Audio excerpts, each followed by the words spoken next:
श्री गणेश दत्त गुरुभ्यो नमः। अज्ञानतिमिरान्धस्य ज्ञानाञ्जनशलाकया चक्षुरुन्मिलितं येन तस्मै श्री गुरुवे नमः। परमपूज्य सद्गुरु श्री रामकृष्ण क्षीरसागर स्वामींना वंदन करून संघटित सत्संग मंडळांच्या गुरुकार्यातील मोहिमेमधल्या 1414व्या भागाचं मी पठण करीत आहे। आज माघ कृष्ण चतुर्दशी, शनिवार दिनांक 9 मार्च 2024। उपदेशामृत संग्रह भाग 5 या ग्रंथातील श्री दत्तात्रय सत्संग मंडळ सावेडी रोड अहमदनगर येथे परमपूज्य सद्गुरु श्री रामकृष्ण क्षीरसागर स्वामींनी श्री गांधलीकर यांचे घरी दिलेला आशीर्वचन। दिनांक 19/11/1989। गुरुर् ब्रह्मा गुरुर्विष्णू गुरुर्देवो महेश्वरः गुरु साक्षात परब्रह्म तस्मै श्री गुरुवे नमः। मी या घरी 7 वर्षापूर्वी आलो होतो।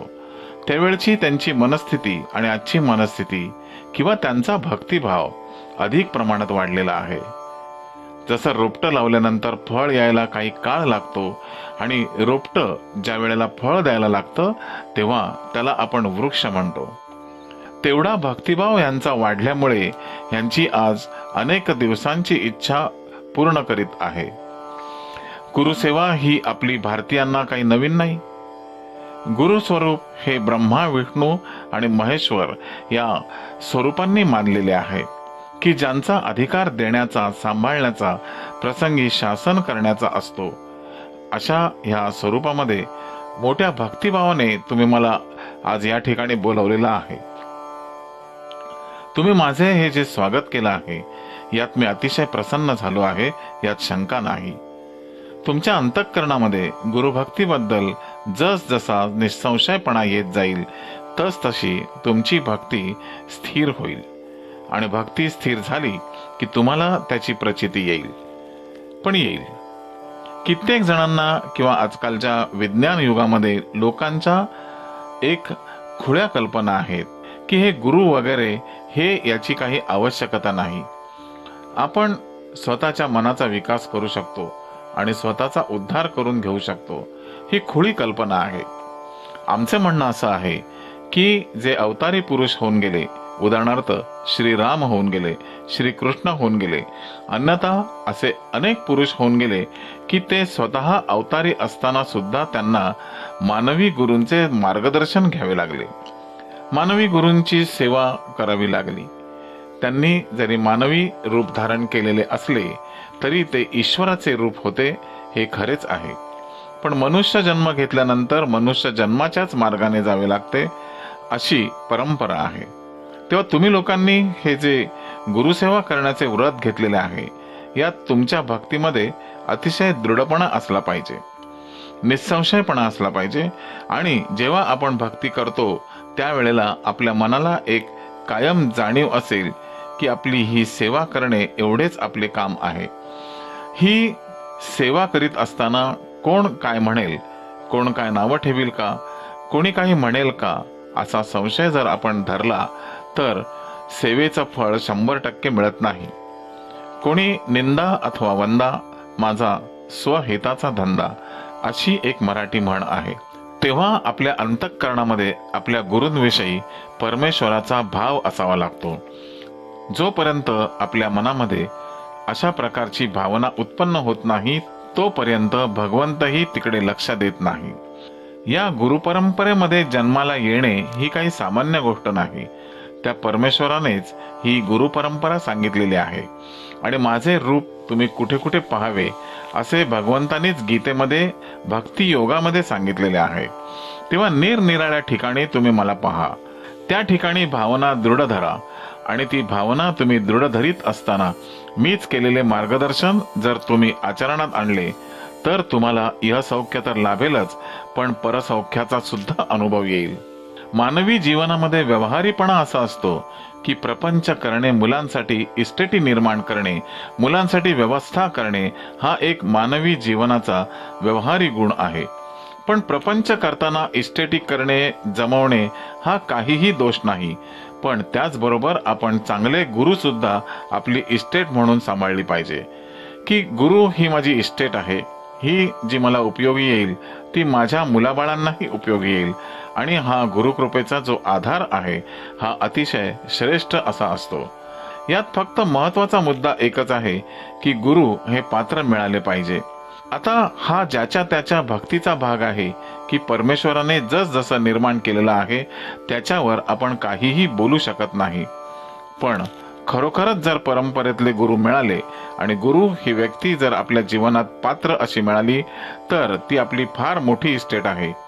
मानवी जीवनामध्ये अनेक गोष्टी असतात की त्याला गम्य होत नाहीत, त्याला समजत नाहीत, तेव्हा त्याच्या मनाला आधार देणारे दुसरे नसते. त्यावेळेला या शक्तीचा उपयोग होतो. ती शक्ती अशा प्रकारची असते की न सांगण्यात सांगणे असते, न बोलण्यात बोलणे असते. तसं कृपादृष्टीने जरी पाहिले तरी बरेचसे साधते. यामध्ये तेव्हा तुमच्या नशिबाचा योग चांगला आहे. तुम्ही ही भक्ती अतिपक्व अशी करा. अतिपक्व श्रद्धाय, जेवढी तुम्ही अतिपक्व अशी भक्ती ठेवाल तेव्हाच तुमच्या जीवनामध्ये हे साधेल आणि माझे आशीर्वाद वारंवार तुमच्या उपयोगी येतील. ही परंपरा आपण कोणीही मानवाने सुरू केलेली नसून ही ईश्वराने सुरू केलेली आहे आणि ईश्वराची आज्ञा म्हणूनच आपल्याला ते करायचे आहे. ज्या भगवंताने गीता सांगितली त्यांनी सुद्धा सांदीपनींची सेवाच केली आहे. रामाने वशिष्ठांना गुरु मानून त्यांची सेवा केलेली आहे. अनेक प्रकारचे अवतार आणि उपअवतार होऊन गेले.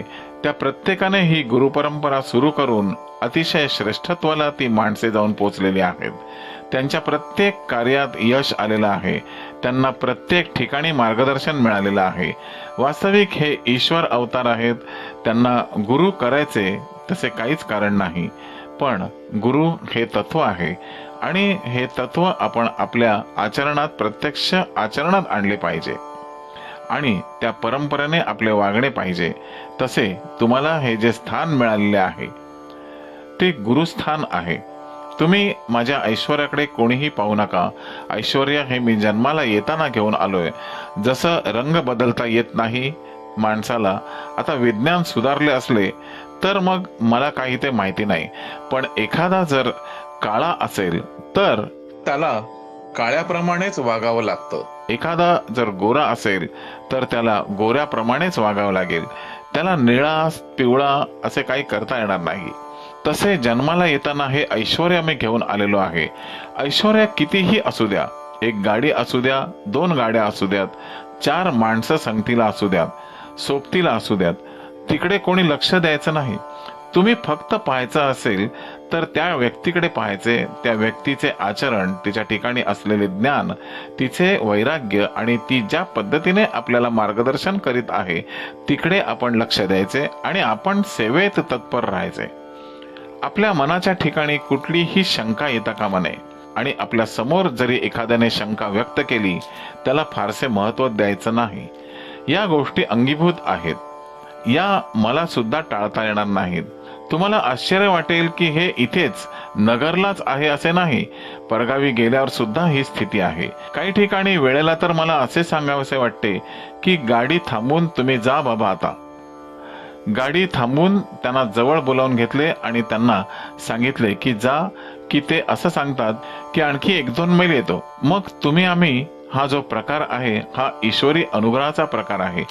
हे ईश्वरी सत्तेने होत आहे, हे माझ्या सांगण्यात काही होत नाही.